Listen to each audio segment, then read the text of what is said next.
Hi, everyone, and welcome to the WIM podcast. Women in Influencer Marketing is a first-of-its-kind exclusive networking group made up of inspirational women. This podcast is where we explore influencer marketing and get real about women in business. Find us wherever you download podcasts, and of course, you can always find us at iamwim.com. That's iamwim.com. Hey guys, what is up? Welcome back to the Women in Influencer Marketing podcast. My name is Jessie Grossman, of course, and I am not only the founder of this incredible community, but also your host for this podcast. My baby, it's like my baby. I mean, I thought the community was fun to run, but this podcast is just like so fun. It's honestly one of the most consistent things I've ever done, probably in my whole life. And don't get me wrong, there are definitely weeks when I'm like, oh, I got to record another video, or like I didn't get my shit together and schedule a guest. So I got to record like a solo episode or do something, or I'm running late, I'm running behind, whatever. But that is actually pretty far and few between. I love this podcast. And I think that it's just because we get really interesting women on. And I hardly remember that we're recording a podcast, truly. Like, it's just fun to have these types of conversations. And today's guest is certainly one of those people that I could talk to her for hours. We have a lot of similarities, but I mean, beyond that, we actually have a lot of differences. She's also running a community, but hers are more for creators. So Desiree Martinez, she is a YouTuber. She's a podcaster, an author, an award-winning social media creative content creator, and an advocate for women creators. So she is my type of woman. She's worked with hundreds of businesses and brands to help them grow their businesses with better content marketing. She really, truly knows what it takes to help your business grow, to build community. We talk about that a lot on this episode today, and get leads through a really noisy newsfeed. She's the founder of Women in Video. And as the founder, she's helping build economic impact and equality for the female creator economy with community, education, and resources. She is a hot mess mom of two, her words, not mine. She's a Mario Kart champ, Slytherin, and nerdy wife living in Michigan. Does that mean she's a Michigana? My Jew just came out. We have links to how to connect with her in the show notes, but she is also a member of WIM. So you can also connect with her in our community. She and I were connected actually by another WIM member who met her and knew me for a while and was like, you guys are doing somewhat similar things. You should definitely connect. I think you'd vibe. And we really have. So I just have huge respect for what she's building. She has a Women in Video conference, which is really exciting. We talk about that a little bit in this episode. So there are lots of fun things to enjoy. Before we get into the episode, though, I want to highlight our merch. So you will see on your screen now, we've got beautiful new items that are in, and so many of you are, working from home and wanting to like spruce up your background. What about what you're wearing, or what about what you're holding in your hand? I think that your work from home situation should be a bunch of conversation starters. You'll actually see that in Desiree's background. She's got this cool background that we were talking about before we started recording, where she's like, yeah, I've got this trinket that, it was the first time I met so-and-so, and that trinket, which means this to me. And it's like a whole wall of conversations. I was like, oh, that's so good. So smart. And I just think it would be so fun to be able to have like a WIM, whether it's like a WIM shirt, but like have your WIM water bottle or have a laptop case. There's like a lot of really great ways to kick off a conversation with an icebreaker. I love sort of asking people about their backgrounds, or I don't know, something that has nothing to do with the conversation at hand, just to sort of like throw them off a little bit. for the point of getting to know them better. So some whim merch can definitely do that. I'm a huge fan of Printful, which is where our merch comes from. The quality of their items are so, so good. So it's getting a little colder. Might as well get we've got hoodies and all sorts of nice, like warm weather items, but also, like I mentioned, like fun accessories as well. Anyways, I have a bunch of them and I can vouch the quality is so good, but also on a practical level, really good conversation starters. Oh, I love the iPhone case. That's a really great one. So you're like, whim, what's a whim? It's like, well, let me tell you. Anyways, it's really fun. We designed some stuff where we've got like some cool pops of color now. So definitely check it out. I'm a big fan of the merch. I also want to mention to everyone and make sure that our members are aware of this incredible masterclass library that we have. So for members, it's totally free, like peruse. We're so leaning into the on-demand idea because unfortunately, having live virtual events, people are finding it harder to attend these days. It's not the beginning of the pandemic, which is a good thing.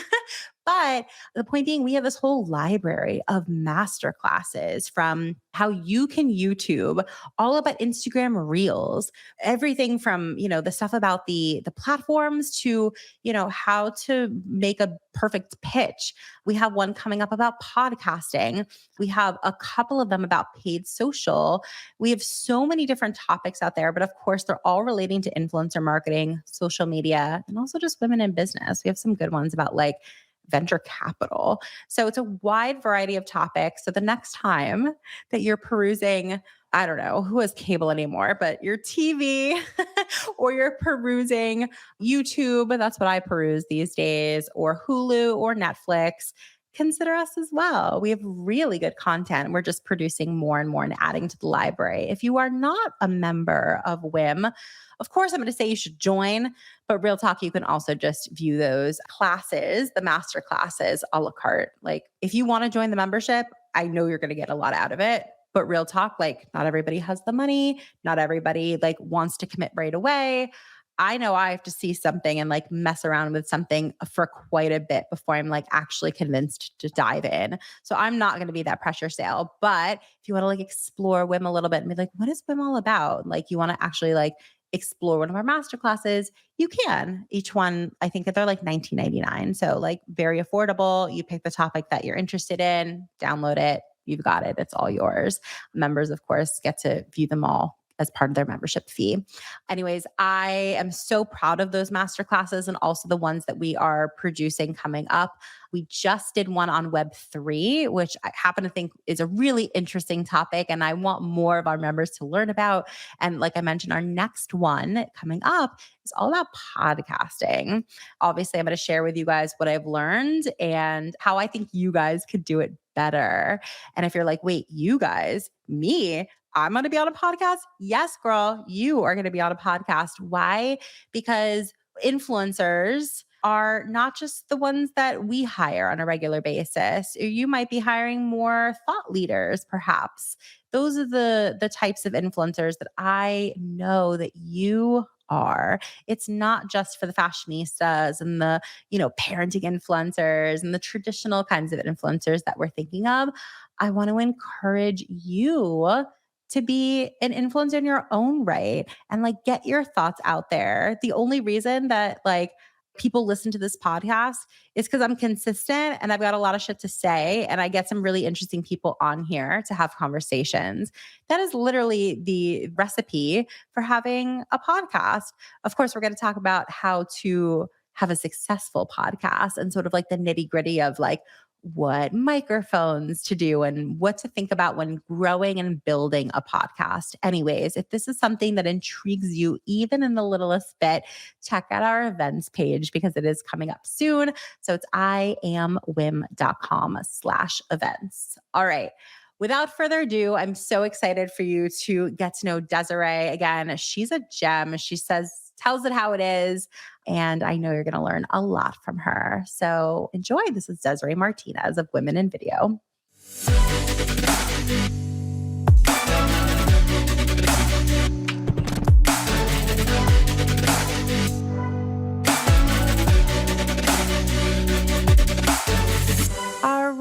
right. So, Miss Desiree, we've been chatting for a good 10, 15 minutes before hitting record. I'm excited to continue our conversation.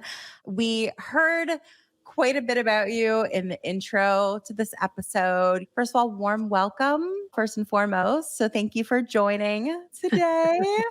I always think it's awesome to sort of hear in your own words, like a little bit more about you and just sort of how you got to being where you are today, because you have such an interesting story. So Well, lay it on us. I've got so many ways to start this. Sometimes I get sassy and I was like, I was born at 3 o'clock on a Thursday. Truth of it is, like, what led me to our conversation is just my deep seated fire in my belly, aggressive desire to help women creators, because I have been a part of the creator economy for about 5 years. I've been a social media marketer for about 13.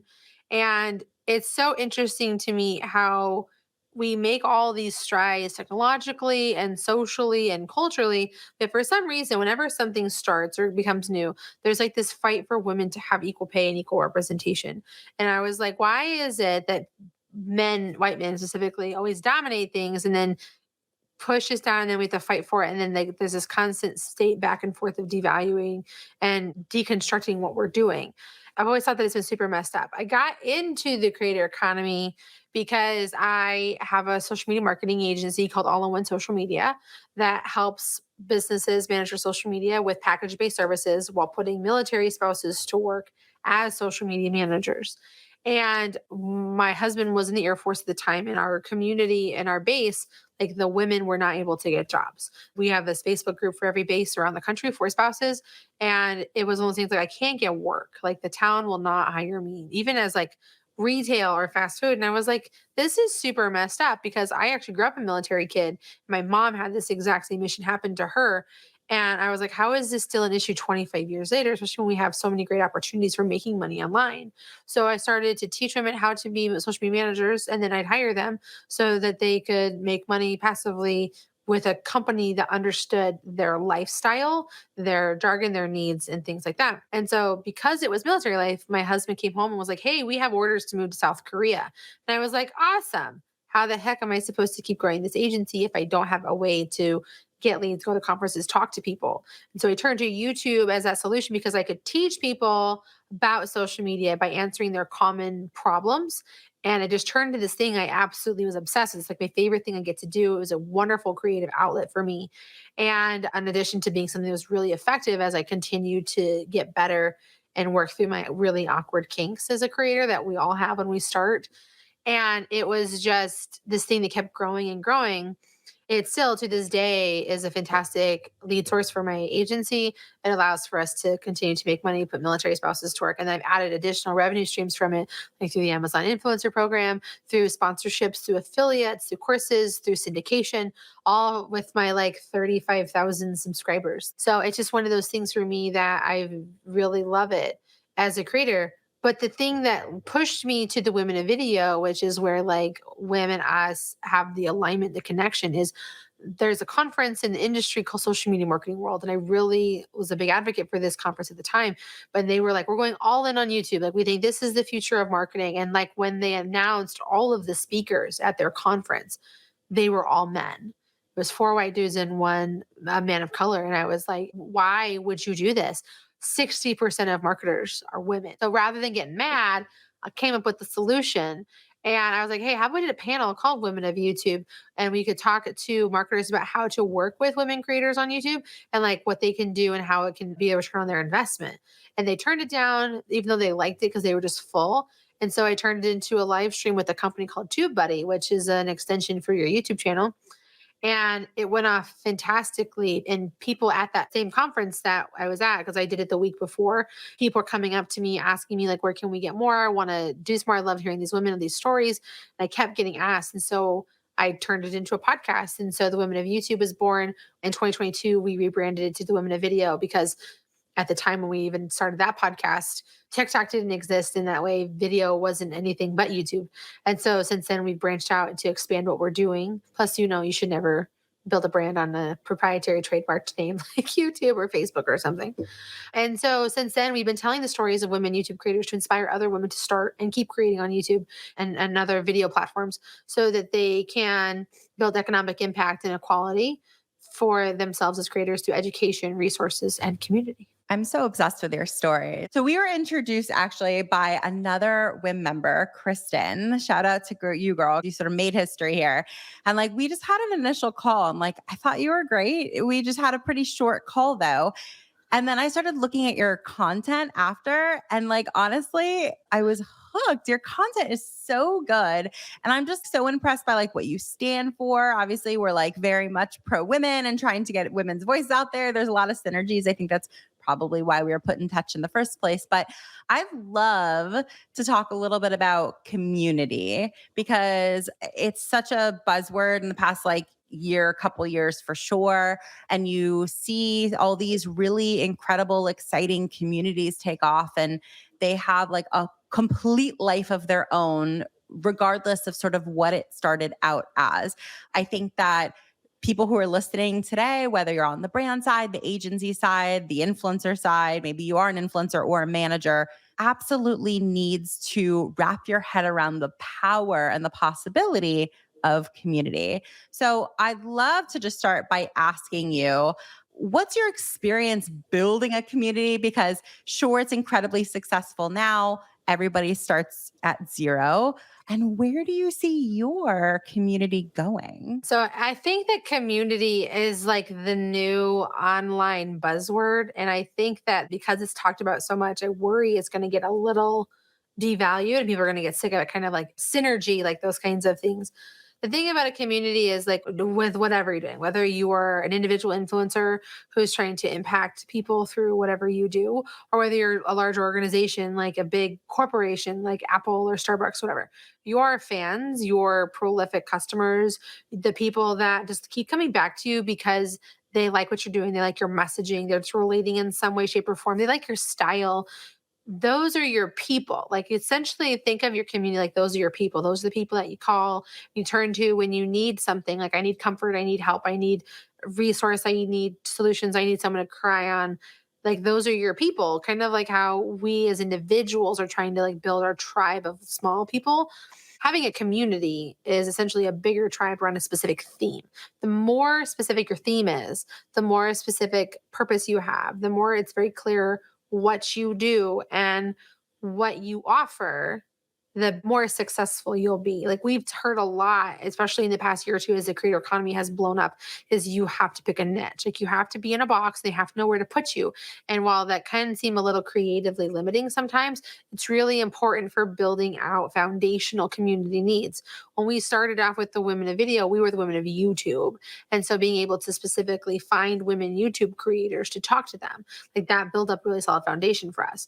And then additionally, once we dove into what our content was, it wasn't just about telling the stories of women YouTubers. It was about telling the stories of women YouTubers to help other women become YouTubers. And now it's to become creators because video is where everyone wants to spend their time now. We've seen that with TikTok. We've seen it with Reels. We've seen that with Facebook. We've seen that with YouTube. We've seen that with Pinterest.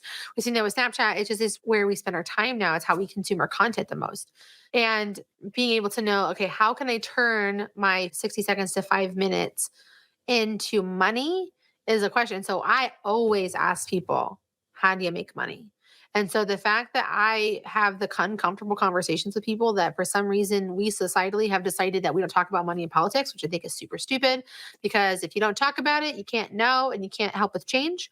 But so I have that conversation like, how are you making money? I want people to know. And then I share with people how much money I make and how I'm doing it so that they know what is possible and how they can do it.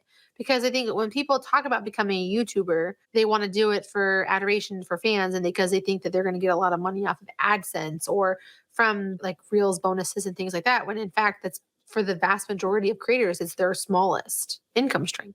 And so by being able to know, I can go to the women in video community because I'm going to find other solutions about being a creator, the problems I might have and people I can ask questions to about like, how's my thumbnail doing? Or I can't figure out what this is. Why has anyone else experienced this issue? Being able to go to the women in video community to learn about what's happening, like what's going on with Twitch, what's going on with Instagram, what's going on with YouTube, what's going on with these different things. Being able to go to a community and being able to find the right resources and tools to help me with my journey. Like I'm a YouTuber and I'm expanding into shorts, but I want to also distribute my content onto Instagram and to TikTok and Pinterest. But it's a lot of extra time and manual labor. How can I simplify this? Oh, you want to use the tool repurpose.io because you post it once and then it will download an unwatermarked version, then redistribute it to the places it needs to go. Right. So it's having that place that they know they can come to for answers and for support and for the refreshing inspirational story on a weekly basis. That's what this community is. And that's what they know they're going to get. And then we are able to build that up. We have over 1,000 members in our Women in Video community. And we're looking to expand and make it bigger and reach more people. And that's why we're also doing an in-person event in Atlanta in March of 2023. That's just all women video for women by women, focusing on helping women creators build economic impact and equality through education, resources, and community, so that they know without a shadow of a doubt that not only do they have tons of valuable information, but they have a great tribe to support and push and help them to achieve all of their goals. If I can make it to that conference, I've already told you, like, I really want to go. It just sounds so good. Like, the premise is incredible. And having an in real life, like an in person experience like that, like, nothing beats it. I just feel like you just feed off each other's energy and just like bringing so many like-minded people together for a conference like that. I'm excited for it. So we'll definitely leave more information in the show notes about the conference for those of you guys who are interested in attending and learning more. But I'm super excited for you to do that. So you guys have like about 1,000 people in your network. I'm sure more who just like sort of know about you. And, I call those our lurkers who are like, oh, what's going on over there? And it's like, come on in, like commit. You're not going to get as much out of it, just sort of like lurking from the shadows. But you have so many women who have found you guys, discovered you guys, and love what you're doing. What are you hearing from them? I am always trying as much as I can to ask my community, like, what can I be giving you more? What can I be giving you more of? And it does, real talk. It's tricky because everyone's sort of looking for different things. And I'll speak personally, like I sort of want to find and define what my community is. Have you sort of gone through this similar struggles in trying to always be as relevant as possible for your community? And what are they asking for these days? It's a really tough question. So this is a two-parter thing. Okay, so let's talk about like the quality of your community so that you can keep supporting them. And I think it's also the question of like, okay, how do you figure what they need? I love transparency and honesty about it because I don't want you guys to think this is just easy and roses all the time. Right now, we're actually in a hard place with the community. And it's not because they're uninterested. It's because the platform that we are mainly communicating on, which is Facebook groups, the reach is trash.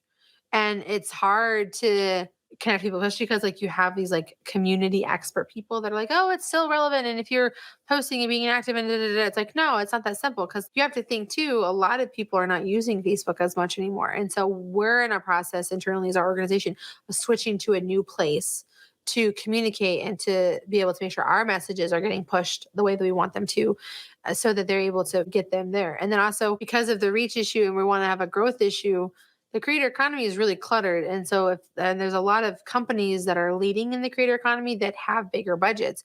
So I'm spending the time investing financially in like targeted advertising and doing a lot more outreach so that we're able to get in front of more people, because I think that it's ridiculous to rely completely on an organic strategy when you're fighting against all these other places that now are filling in noise that didn't used to be there. Now, how can I make sure that we're doing what they need to do, what they need to know? Is one is asking people, having conversations, DMing with people like, hey, what are the issues that you're facing?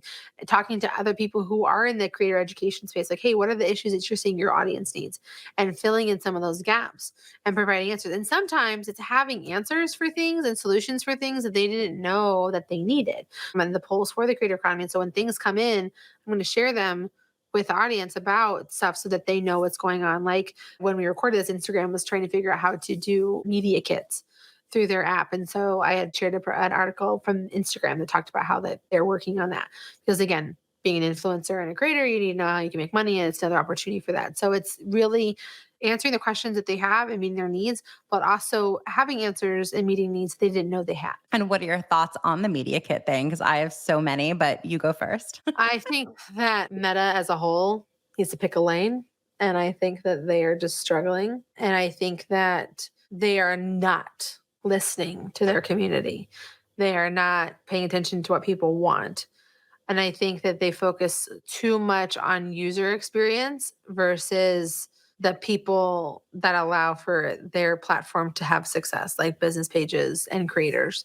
And so I find that rather than trying to make new stuff no one's asking for, fix the problems that people have. Oh my God, snaps to that. For people who are maybe tuning in and don't know what this is, like, so they're trying to basically like have a hand in supporting creators in developing media kits. And I was so perplexed by that. Like, you are a social media platform. Like, it doesn't even feel connected. I can't even say connected business. What sort of like fundamentally bothers me about it, I don't know how you feel. In my mind, that's a small business, and maybe like a small business that can basically get traction and have its own life and its own income and its own success outside of Instagram. And I'm like, why are they trying to take that from somebody? Like, I hate that idea. And, we have a weekly live stream about like the latest news in influencer marketing and social media. So I think last week or weeks ago, we discussed the fact that people are kind of not so happy with the creator marketplace that Instagram has also created for brand deals. And I sort of pulled our community and I was like, is anyone using that? Like, is anyone in there? And a lot of people were saying no.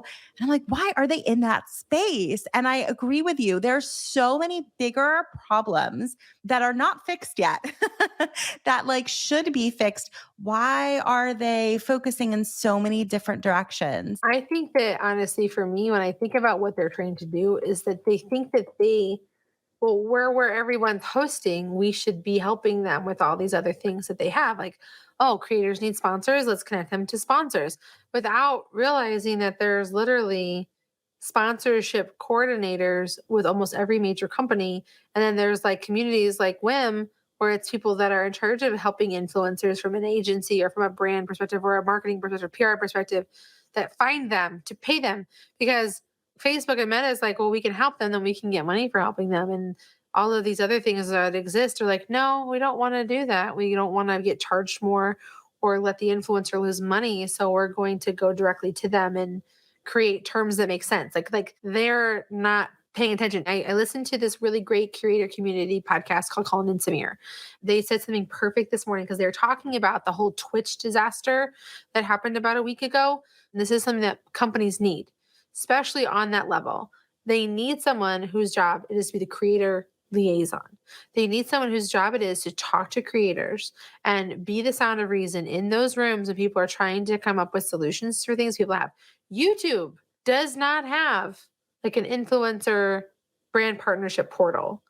They have individual people that coordinate and act as a contact for YouTube creators once they hit certain subscriber and viewership levels. And they work with them that way to help them with partnerships and finding the right deals and helping them with what they're trying to accomplish because they know they're happy, they're creating, they can put ads in front of their content and then they can make more advertising dollars. For some reason, companies like Twitch and Meta and all these other ones are not having that part. You're seeing it actually a little bit with LinkedIn. Like LinkedIn has a whole creator division that they're doing, and they have a lot of people that they're investing in to help like with creators on LinkedIn to create better LinkedIn content, and they understand their lane and training people how to create for LinkedIn for success rather than just creating for creating's sake. So I think if brands are in a position to have a creator liaison, it's going to be truly beneficial for it. And that's from like a platform standpoint. When you talk about from a company standpoint, especially that is working with creators, you need to consider having a creator board of directors. I am literally on a creator board of directors for a company called Spreadshop. Spreadshop does print on demand like merchandise for people for creators. So it's like I have a YouTube channel, I have this phrase or saying I did, I'm gonna put on a t-shirt and long sleeves and a face mask and a cup and I'm gonna sell it. And they have print shops all over the world. So you can even print locally in other countries. So like if I have an audience in America and Canada and Australia, I can have a Canadian and an Australian store as well. And they can print locally at that location so that they're not paying astronomical international fees. Like it's very smart and very well done. And because they understand that as executives who run a company who are not actively creating and paying attention to the creator economy in the way that a creator is, because it's the foundation of their business, they're asking us. So there's a board of 10 of us and they ask us questions and we're all doing different things on the platform. And they have an agenda every month and we meet every month and we ask about stuff and they ask us about stuff. We talk about stuff. We discuss things. They ask us questions and we give them insights they didn't even think about. So if the creator economy and influencers and UGC are a part of what you're doing in your marketing, you need to schedule and find a way to communicate with creators so you can know what to do versus assuming you have the answers. Make your life easier by just going to the source. You don't need to recreate water. Water already exists. It's hard that, like, in an ideal world, entirely, 100%. It sort of comes back to the beginning of our conversation. We're talking about communicating and hearing and listening and responding to our own communities. And, we've got 1,000 and less people to listen to. And it's like, I struggle with like actually making sure that I'm listening to everybody and like Instagram or, Meta, whatever, like they're hearing hundreds and thousands of millions of voices and they all need different things. So I totally hear you on that. I can't help but think that they just sort of need to find their North Star from within a little bit more and maybe stop listening to so many people. It depends though, right? Because you're also talking about a company that's creating merch for creators. So yeah, I would like to think that they're in touch with their customers. It's interesting though, right? Like it depends on what scale you get to. I had breakfast with someone a couple days ago. He is an investor in the creator economy. And he's like, yeah, if you know of anybody who like they're creating like really interesting businesses or, something that's really going to solve a problem on a mass scale, I would love to talk to them and possibly invest in them. And I'm like, I have a community of hundreds of people, thousands of people. You have a community. Like I know people who have communities amongst ourselves. We've got a reach of so many incredible, brilliant, capable women. And I am having trouble coming up with some people to suggest. I was having such an internal struggle on my way home that day because I'm like, maybe I'm just not in touch with the right people. Like that could be possible. But I'm also thinking, I'm like, there are so many people that I know, they just work for others. They're not necessarily entrepreneurial. They are, running brand partnerships within awesome agencies or whatever companies they're doing, but they're not necessarily doing their own things despite having incredibly brilliant ideas and they could go off on their own and make a killing. But I hear from more people who want to go in the entrepreneurial route and want to pick my brain about it, but don't. Like something gets in the way. My question to you is like, where do you see women in particular sort of like tripping up professionally in the creator economy? It's a big question, but I'd love to see if you are seeing that like I'm seeing it. It's a very good question. So, how are women impacting the creator economy? I think is kind of what you're asking. I think that women are impacting the creator economy because there's a lot of data around women, and it comes from two sides. There's the underrepresentation, the underpay that we run into. And unfortunately, we run into that as women in literally every job in every sector in America. And that's, I think, a conversation for us to have maybe a little bit. But when we talk about the impact that we're having, like there are some things that just fundamentally just are the way that they are. Women are in charge of their budgets and their households. Women are in charge of the vast majority of spending and shopping. Women are in charge of what usually happens when it comes to families and children and things like that.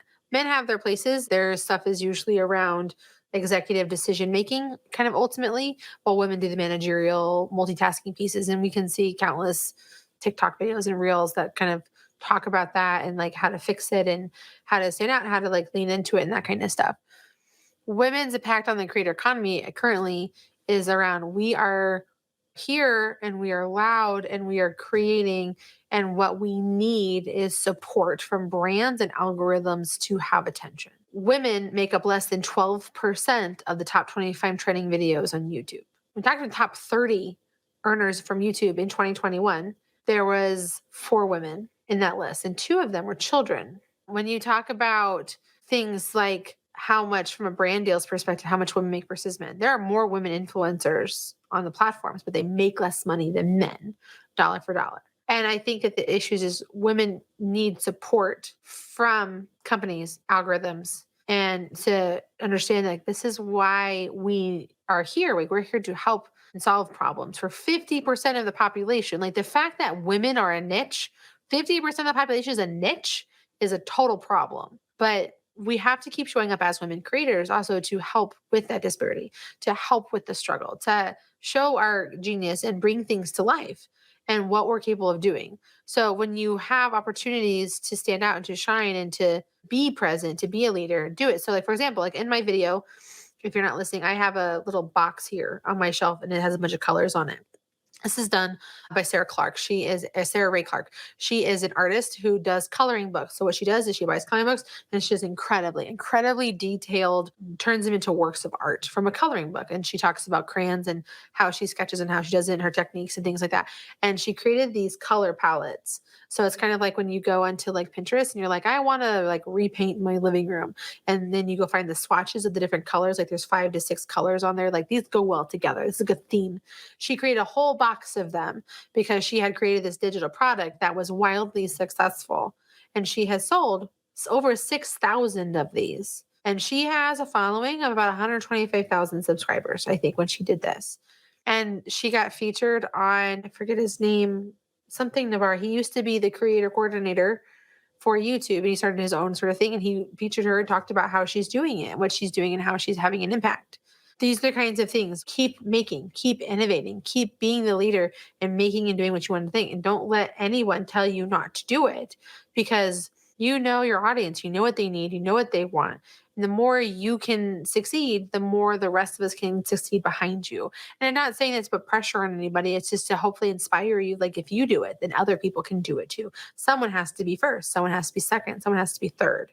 So lead the way and don't hide because some man tells you you're not valued. I have a personal experience. So there's a gentleman in my industry. He's actually on my board with me. And I was having a struggle with my YouTube channel. I turned to him for consultation and he's like, you're being discovered for the wrong things on your YouTube channel. I made the decision based on his advice to take down like 5 of my top performing videos because it was categorizing me wrong on YouTube.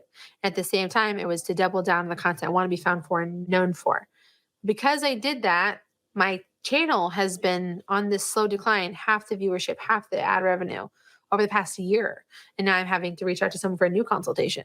And so he's like, because this guy told me to do this thing and I believed him rather than talking to my other peers. I talked to my other peers about it and they were all women. They're like, you should never have done that. It was just so I got burned because I didn't turn to people that understood me, my message, what I was doing. I turned to him because he's supposed to be the leader in the industry. And he turned out to be wrong. So we have to support each other in every chance that we can, even if it takes work, even if it's hard, even if it requires extra work to find them, extra money to have access to them because they're good. You got to do it. Yeah, no, I really appreciate that so much. I don't know this guy. I don't know him from a hole in the wall. I literally don't know who you're referring to, but like, I don't know, maybe what he said worked on one channel and not on yours. Like, who knows? Or maybe he just had no idea what he was talking about. Like, I think the point is to know your own business. Probably that's one thing I'm taking from what you're saying, right? Like, you can bring in outside people and outside voices and perspectives, but at the end of the day, like, trust your gut and like you see what's happening. And so you have to respond to that. That's one thing that I took from that. Here is one of my gripe that I have, and it probably is a little bit controversial, but I think being a minority that you're so eloquently saying earlier, how can 50% of the population be a minority, but we are? Because we are classified in that way, I know I feel this, and I can imagine a lot of other women feel this pressure to have to like pave the way for future generations of women. And so, having a certain level of success, because we are fortunate that we are this generation that has so much more than the women before us did, that it's like, well, we have to just like leapfrog for the next generation. Meaning, I feel this pressure to not just have a community, but have a community that like eventually has thousands of members and is incredibly successful and helps thousands of other women. Because God forbid I were to do something on a less than that scale, would it be for nothing? Like, I had so much opportunity and things at my fingertips that I should be able to kill it. And if I don't, they won. Or like, he did it better. I hate generalizing all women, of course, but like, my approach to business is probably different than a lot of other guys. And I actually feel like I'm like fairly aggressive and assertive and direct in business. But I see other people around me building bigger things, getting more reach, getting more buzz, all the things. And I'm like, am I failing myself? And am I also failing to give the opportunity to women in the future because there was already a precedent set by what I did? Do you feel any of that? Or am I like an Oh my God. incredibly like hard on No, myself? I want you to know right here and now, you are not alone. You and I, we can like get together and console each other and talk about this, tears and joy with lots of wine together. Girl, I hear you hard on this. Why can't I just do my job? Right? It's kind of that question. Why can't I just like do my job? Why can't I quit myself? Like, why can't I just like show up, do what I need to do, make my money and leave?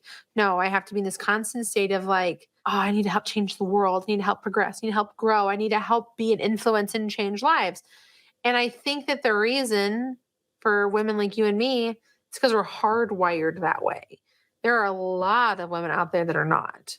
There are a lot of women out there that need us because they're not in a position to do it. They don't have the personality to do it. They don't have the means, the income, the ability, the thoughts for it. Entrepreneurial brains, movement driven brains, leader driven brains, government official kind of brains. Like it's a very specific and often lonely track because you're doing a lot of things at a high level with a lot of pressure on yourself, a lot of pressure from others, a lot of desires and goals and things that you want to do. And it even kind of gives you like achievement fatigue. I wrote a book. It's a hard thing to do. A very small percentage of people write a book. I wrote a book. It's called Start, Suck, Get Better. It's about my journey as an entrepreneur and being a woman and a mom and a wife. And I just like kept doing more things. I don't really talk about my book a lot. I don't advertise, promote my book a lot. I was like, all right, I wrote a book, check the box. Okay, now I got to keep moving on to the next thing. So I think that there's something to be said for achievement fatigue, but there's also something to be said for like there needs to be people like us. And you, if you're listening, if you feel this way, because you are possibly amazing human being is wildly capable of change and wildly capable of helping people. And as women, that's like our DNA is to build communities, build the tribe, help each other, support each other, nurture each other. And the more we can do that as women, the better the world will be. Like when women are in charge of things are better. If you go look at Rwanda, like the horrible tragedy that happened to them in the 90s, so many men died in that travesty. And now it's in this place where Rwanda is predominantly a female society. You have female government, you have female business leaders, you have female executives. That country is thriving because women are in charge, because women stepped up and stepped in and did what we knew they were capable of.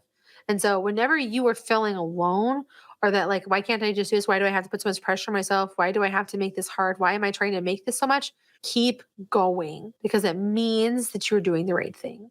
Because if it was easy, everyone would do it.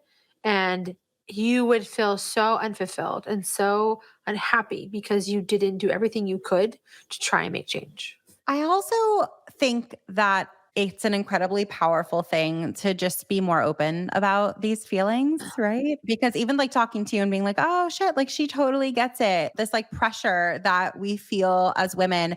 So I'll tell you, when I was having this conversation with this guy, and he's like, yeah, so like if you know anybody who is worthy of being invested in or wants to like contribute to our fund, like let me know.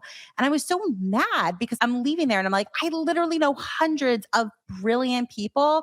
And like, why can't I come up with anyone who's like doing this? So many of the people that they're investing in are men. And he even said it at the meeting. He's like, oh, it's such a shame that like so few like, women are VCs. And I'm like, I had a podcast about it. Like, do you know this woman? He's like, of course I do. Like, because there's 2% of women who are VCs. Of course he knows the one woman that I'm referencing.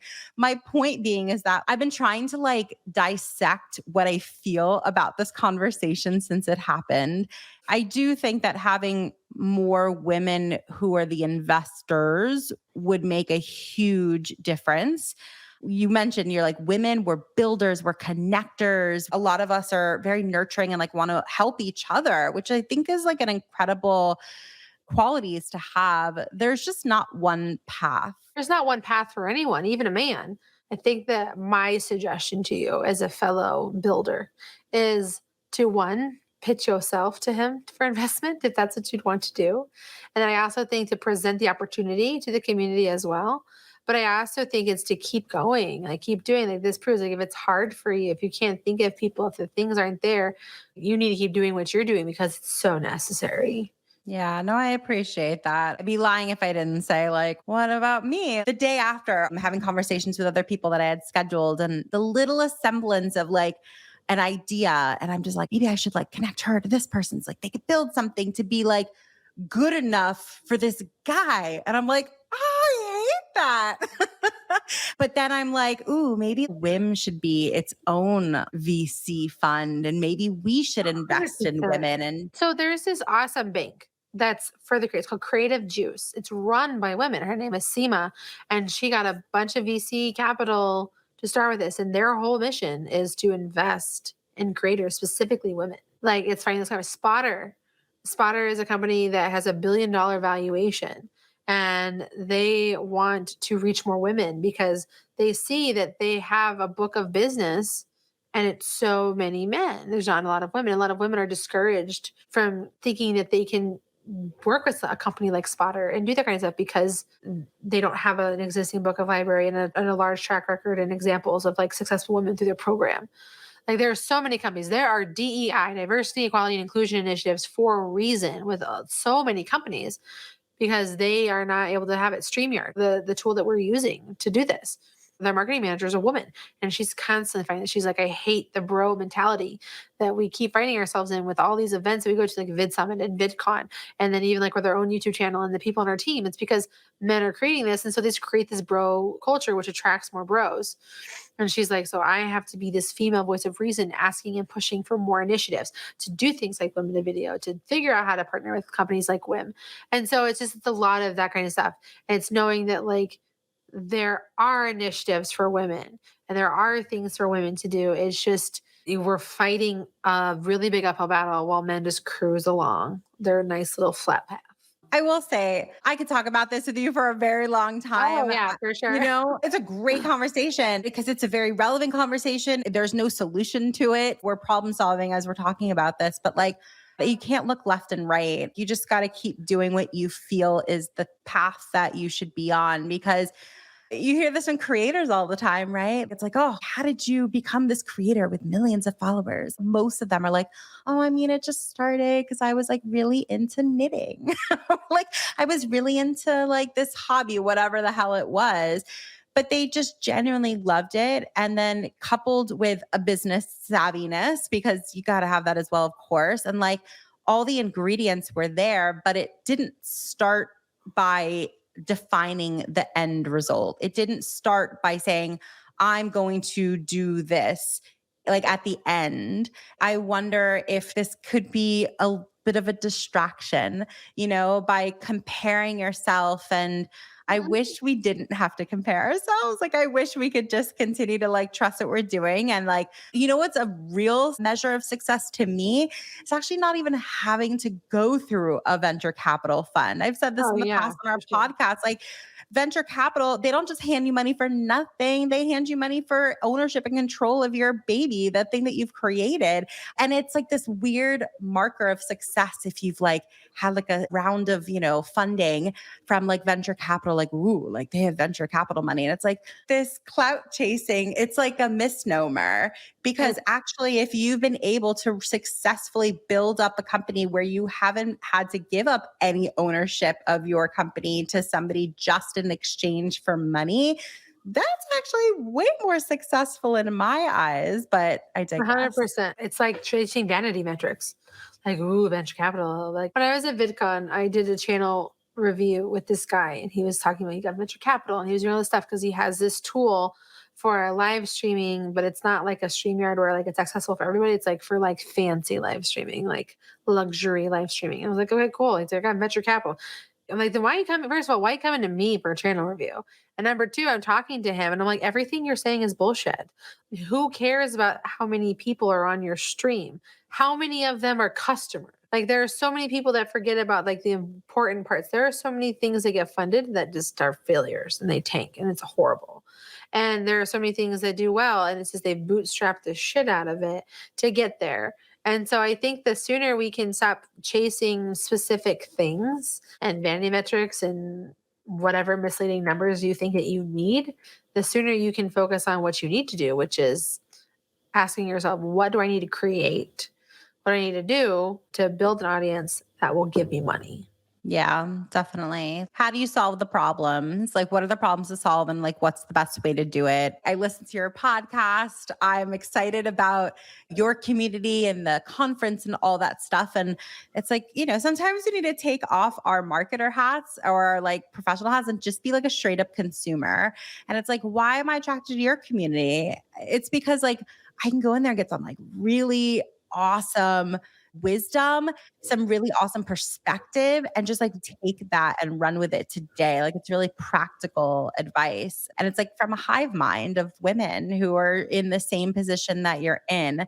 So I love that there is something there. Like you can't completely disregard the buzz that's created by certain things. Like we all work in marketing. It's like I know that there's value in buzz, even though I wish there wasn't. I know that there's value in like getting accolades and whatever the fuck, even though like I know that nowadays like everybody buys accolades. If you're talking about like awards and things like that, I can tell you how to get them. I can tell you how to win an award. You get a PR person and you pay them to then pay award ceremonies to give you an award. Like it's all bullshit, but it is what it is. So I think that like if we build the thing, solve the problem, but also acknowledge what is happening around us, just having an awareness of like what the reality is, we'll all be fine. It's more than fine. We'll be successful. Like we'll all be able to live the lives that we want, the way that we want, how we want. And I think the best thing that anyone can do is hopefully as an added bonus, you can help lift up other women along that journey. Snaps to that. I hope that people listening and watching this conversation are definitely going to want to check out your community because I've said this on the podcast before. I love a good like niche communities. The fact that you guys are like very specifically in video, I think it's brilliant. Very specifically helping women. I love it. Tell them like what's the best way to learn about women in video. Womeninvideo.com. It's our hub for our podcast, our community, and for the conference. Amazing. Perfect. So go check that out. We will have that linked in the show notes, of course. Thank you so much for coming on. I'm so happy we were put in touch. I feel like we could chat for a while. I enjoy our conversations, genuinely. I love what you're doing. So I want to support you. I want our community to support you as well, because I think you're doing really, really valuable work. So thank you for coming on today. Thanks for having me. I hope that everyone has a great day. Remember, you and everyone listening are impossibly amazing. Yes. What a good note to end on. You're the best. If you enjoyed this episode, we gotta have you back. Check out our website for more ways to get involved, including all the information you need about joining our collective. You can check out all the information at iamwim.com. Leave us a review, a rating, but the most important thing that we could ask you to do is to share this podcast. Thanks for listening. Tune in next week. Tune in next week.